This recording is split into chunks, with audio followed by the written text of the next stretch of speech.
At exactly 3:17 in the morning, investigative journalist Emily Ward stood alone inside an abandoned radio station on Blackwater Island.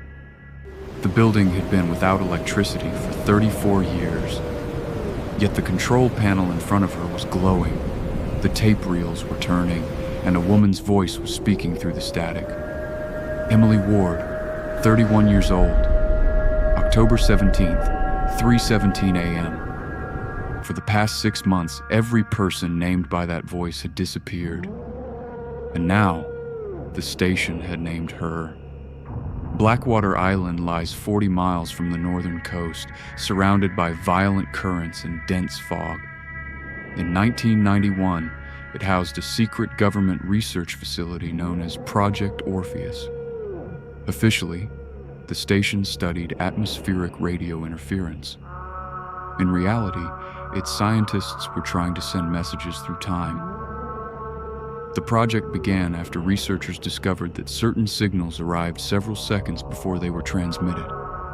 With a larger underground antenna, they eventually received fragments of conversations minutes, then hours before they happened. But the lead scientist, Dr. Mara Voss, noticed something terrifying. The machine was not simply predicting the future. Once a message was heard, events began moving toward it. Attempts to prevent the prediction only made it happen. On November 17th, 1991, the station sent a distress call. A rescue team arrived the next morning and found the facility completely empty. All 17 employees had vanished. Nothing was heard from Blackwater for more than 3 decades. Then an amateur radio operator named Daniel Carter detected a signal on the station's abandoned frequency. A calm female voice gave a name, an age, a date, and an exact time. 4 days later, the person named in the broadcast disappeared. More transmissions followed. Every name belonged to someone connected to the families of Project Orpheus. Every disappearance happened within 60 seconds of the announced time. Daniel sent the recordings to Emily Ward. Emily traced the signal to Blackwater and traveled to the island alone. The station appeared dead, but fresh, wet footprints crossed its dusty corridors.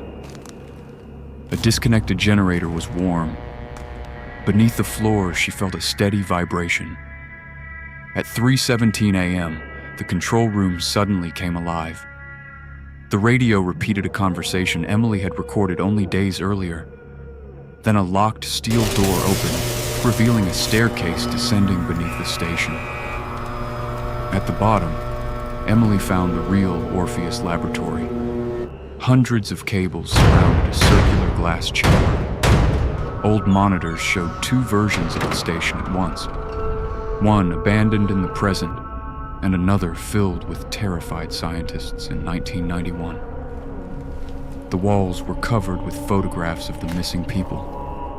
Each had been photographed on Blackwater Island, even though none of them had ever visited it. Then Emily found a photograph of herself. It showed her standing inside the laboratory, wearing the same clothes she wore that night. On the back was a date, November 17th, 1991. A reel-to-reel recorder began playing.